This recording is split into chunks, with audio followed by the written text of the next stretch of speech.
Since the January 6th insurrection, authorities around the country have charged more than 400 people in connection with their actions that day at the Capitol.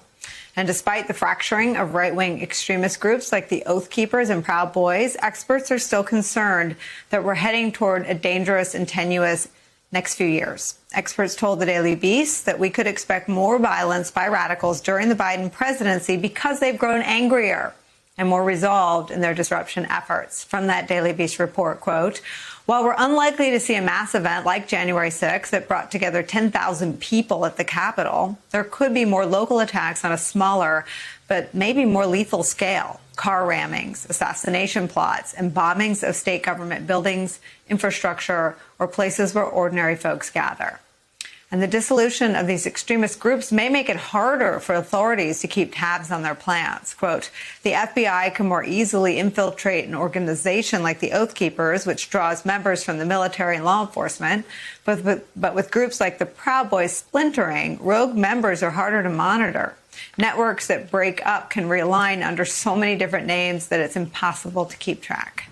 Joining our conversation is Clint Watts, former FBI special agent, distinguished research fellow at the Foreign Policy Research Institute, and an MSNBC national security analyst, and A.C. Thompson, PBS frontline correspondent and ProPublica reporter who's been covering the rise of right-wing extremism. And A.C., if you think it sounds scary and ominous and we're just learning about this very real new normal where domestic violent extremism is a far greater threat, I guess it's not that new to people who are experts than any form of foreign terrorism. It's pretty daunting to hear that it's about to get worse.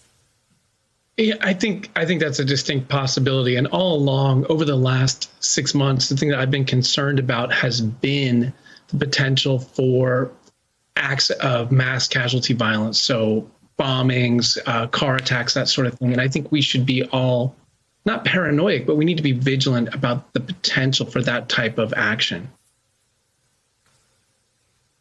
AC, what does that look like? I mean, after 9/11, it was if you see something, say something. What does that look like when it has such a different connotation as a domestic threat?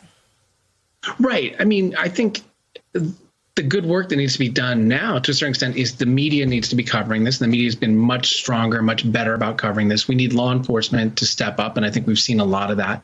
But also we need people who, if they are seeing concerning behavior from their family members, if their family members are lurking online in extremist chat rooms, if talking about blowing things up, talking about killing people, they need to go to the authorities, they need to go to the social media platforms, and they need to make sure that something is done.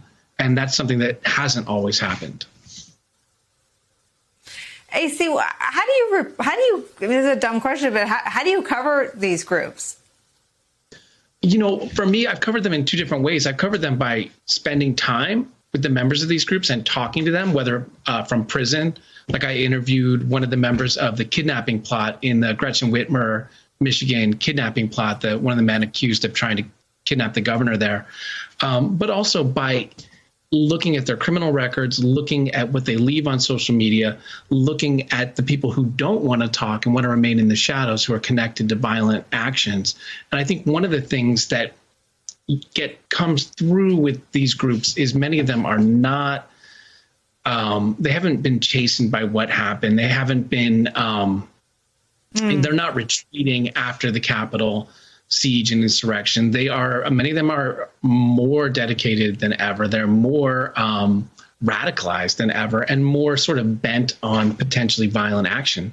So that's what you get when you talk to these people. There's reporting my colleagues are doing that will come out soon that definitely is going to suggest at least some of the defendants in the Capitol siege are not at all, remorseful. Hey, thanks for watching our YouTube channel. You should know that you can follow today's top stories and breaking news and catch up on your favorite MSNBC shows all in one place. Download the NBC News app today.